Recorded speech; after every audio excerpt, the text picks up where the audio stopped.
This is the Arizona Birkenstock sandal, and it is one of Birkenstock's best-selling products that has become almost synonymous with the brand name. Now, while it may not be a particularly exciting sandal to look at, the understated silhouette represents the culmination of 2 centuries of family expertise, revolutionary orthopedic design, and one of the most unique, innovative, and sustainable footwear constructions in the business. Looks can be deceiving. Do not judge the book by its cover. So today we are diving deep on the Birkenstock Arizona.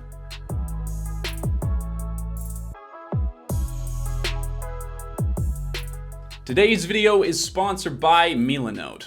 So obviously you can tell that I am biased in this video because I have owned Birkenstock Arizonas for a long time. 10 years, in fact, but we're gonna get into that later. Now, while the fashion world may have got its paws on Birkenstock and turned out all kinds of eye-grabbing versions of the original, that is not what they are known for and what they got their acclaim for in the first place. The most popular, top-selling, and iconic Birkenstock products are the Madrid, the Arizona, and the Giza, which also happens to be some of the oldest, simplest products that Birkenstock sells. Now, there's a reason for this. The fashion world tends to favor the ever-changing season-by-season trends, which can be exhausting and expensive to keep up with, not to mention the fact that it's horrible for the planet as well. But a simpler design can sometimes last decades, even a millennia, without looking all that out of place. Funny enough, one of the more common nicknames for Birkenstocks are Jesus sandals, and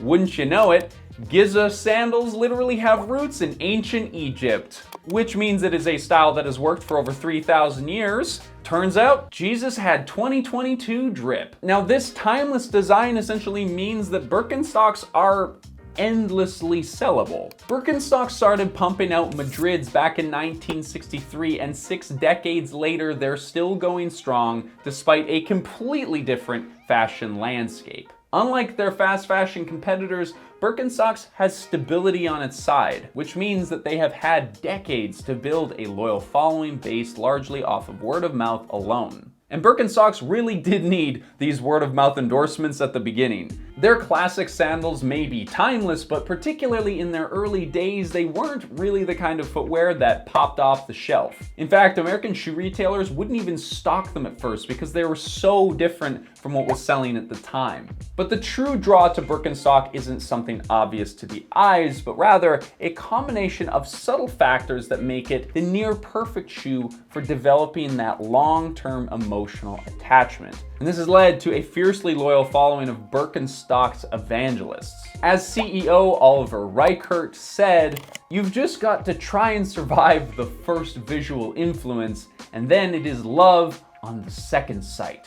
Now, this isn't a very sexy way of presenting a shoe brand to the world, but it has been a huge component of the company's success. These sandals are made with only 3 basic parts: the straps, the sole, and the footbed. Each one of these components can be easily repaired or replaced at a moment's notice from basically any cobbler around the world. But hold on for a sec. You have to remember that this repairability comes from the roots of this company, which started back in the 1700s. In those days, all shoes were designed to be repaired, and the culture of shoe buying was completely different than today's values. This might not sound all that special, but look around today and you'll realize what an anomaly a repairable shoe truly is. Most modern shoes and casual sneakers have a glued or cemented sole construction that's mounted to the upper, which makes it very difficult to pull apart and often ends up destroying the shoe. But with your Birkenstocks, it's not only feasible, but also desirable to go in for repairs. The simplicity of the build makes it easy for cobblers to stock up on the 3 basic components,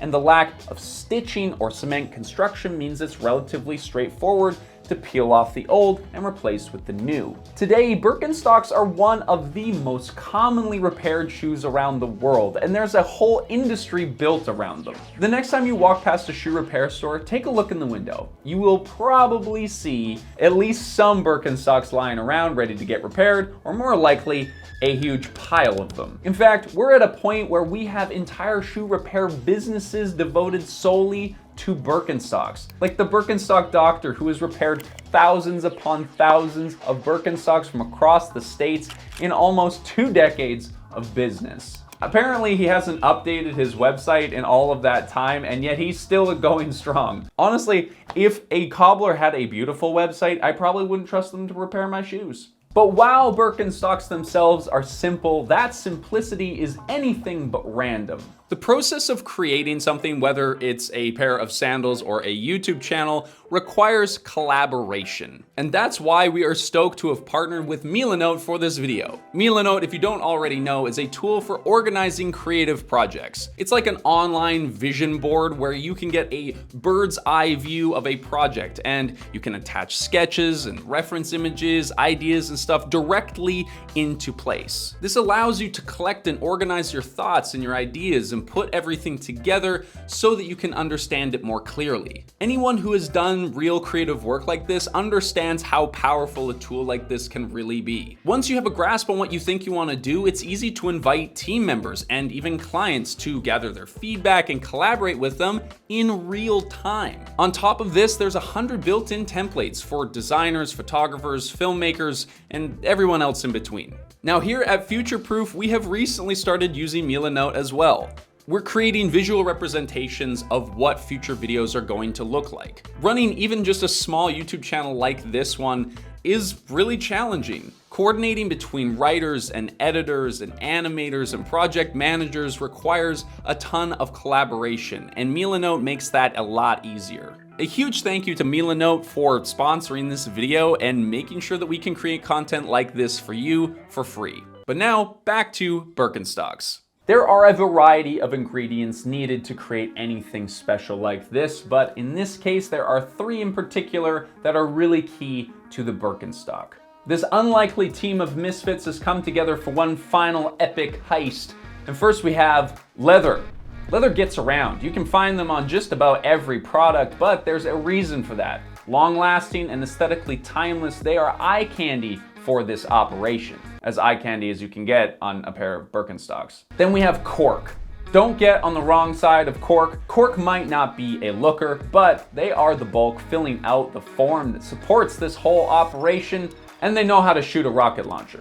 I don't know, this is just like the heist metaphor I'm going with. Latex. Latex is our tech genius, dropped out of Harvard and somehow ended up here with us. Not only is this the platform on which this whole thing operates, but it's the binding agent so that all the teams can stick together. The most critical component for the Birkenstock in this heist analogy we're trying out here is the Fußbett, or the footbed, which the Birkenstock family first envisioned at the end of the 19th century. Salute, mi familia. The Birkenstock family has literally written textbooks and taught specialists about foot health and arch support. They used generations of shoemaking and orthopedic knowledge to design an insole that has pretty much universally beneficial structure meant to support the foot. In Reichert's words, they're aspirin for your feet. Is that true? Who knows? But it sounds good. While the basic principles of arch support apply to pretty much everyone, the Birkenstocks found a way to create a factory-made product that somehow ends up customized to your unique foot situation, just by you wearing them. This is because of that special cork latex blend we sort of hinted to earlier. This mixture, according to their website, was first concocted by Carl Birkenstock while experimenting in his family kitchen. Now, cork has been used in sandals since at least the time of ancient Rome. It's harvested from the bark of the cork oak tree, and it's elastic, water repellent, and shock absorbent. It has the ability to mold to a person's foot while retaining its form to create a customized and supremely comfortable fit for the wearer. Unsurprisingly, it is very often used in more expensive shoes for this reason. Birkenstocks takes leftover Portuguese cork from wine stoppers, grinds it up, then mixes it with latex milk harvested from tropical rubber trees. This mixture is then sandwiched between 2 layers of jute, baked into molds, and then topped with a layer of suede to create the footbed as we know it today. Look at that, it's just a little layer cake for your feet. Now, I'm not going to say that this isn't without its downsides. However, if you have ever tried these footbeds, you know that they're an absolute killer to break in. I can tell you from personal experience that until that cork molds to your foot, things can get a little dicey, as in the shoe dices your foot to pieces, and it's horrible. However, if you ask any Birkenstock loyalist, they will tell you it is well worth the blisters. Now, I've been wearing these for well over 10 years now. Over those years, I've had them resold and redone dozens of times at different cobbler shops, and it always turns out amazing. At this point, the only original thing from the shoes I bought when I was back in high school are these leather straps. Most recently, I actually had a different sole put on them. These are Vibram soles, which wear a little bit harder than the traditional Birkenstock bone style design ones that they give you stock. And on previous iterations, I've had cobblers who actually just remove the heel of this part of the shoe and replace it with a harder wearing leather because I strike on my heel every time I step. So not only do you get to repair your shoes, extending their life, but you can actually get them tailor-made for what you use them for and how your foot behaves. Now sure, this isn't technically the same shoe that I bought when I was 16 years old, but it doesn't mean that I haven't built a deep and meaningful relationship with these silly shoes. I'm sorry, I didn't mean that. I love you. The thing is though, this kind of emotional connection to a pair of Birks is not rare. Birkenstocks created almost a perfect shoe with which to build memories. Birkenstocks have been pretty close to my family my whole life. I think I had my first pair when I was 13. I met my wife. She had hers on. You know, I wear them all over the world. They feel like home. We've come across stories of nuns wearing these sandals to the Holy Land, or people who still have the same Birkenstocks that they wore to Woodstock in '89. A huge part of this imbued meaning is also because Birkenstocks themselves have retained a lot of those core values that they set up from the beginning. To this very day, Birkenstocks makes all of their sandals and footbeds in Germany, which is kind of crazy for such a massive international company. We've talked about this with other companies like Blundstones, which moved all of their production overseas to places like Vietnam and China to basically make more money. But Birkenstocks adamantly refuses to move their footbed production outside of their German homeland. While this certainly makes things more expensive and limits the growth of the company overall, Reichert insists that this is the way to go to ensure quality. They want control over the whole value chain, and if they outsource that production to another country, it's almost impossible for them to quickly react to quality control issues and maintain what they see for their products over the entire lifespan.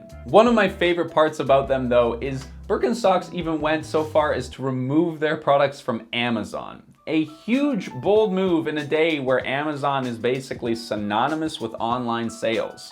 But these guys are serious about defending their image, and to this day, Amazon is rife with counterfeits smearing the good Birkenstock name. Now, it is pretty clear at this point that Birkenstocks is a high-quality, long-lasting brand, and that these things indicate that they might also be a reasonably ethical brand too. The fact that they keep production close to home in one of the greenest countries in the world from a sustainability standpoint with some of the best labor laws is a very good sign. Not to mention, the bulk of the materials they use are totally natural, in contrast to much of the rest of the shoe world, which is heavily dependent on artificial materials like plastic and foam. Cork, for example, is one of Birkenstock's most used materials and is harvested without killing the tree, and their latex and jute are likewise sourced from plants. While there's some controversy about the use of leather, it remains a much more durable material than any vegan alternatives available today, and it isn't synthetically manufactured, so it biodegrades when you're done with it.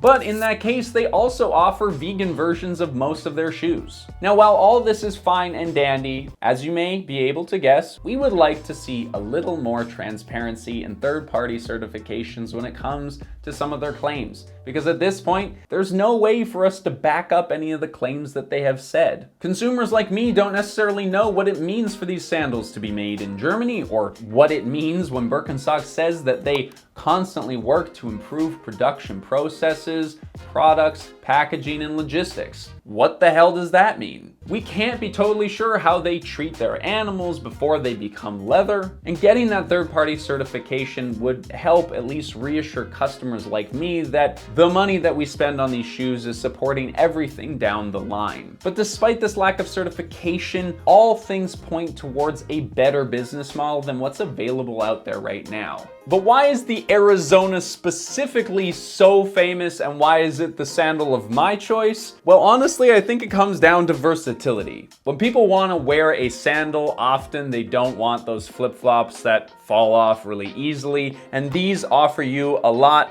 of security for a breathable summer shoe. Along with all the qualities that we've mentioned before, I feel like this is like the the ultimate Birkenstock product. Obviously, these are my shoes, and so I am biased, but regardless of the style, the Birkenstock construction is just an impressive thing to learn about, so hopefully you got something out of it. Now, in the middle of the recording of this video, we have recently learned that Birkenstocks has been acquired by another company. This could drastically change a number of the things that we've said in this video, so we will be making a follow-up to this video later on down the road. So subscribe to the channel if you're interested in kind of learning more about that. And if you did like this video, make sure that you like it down below. Thanks so much for watching. We'll see you in the next one.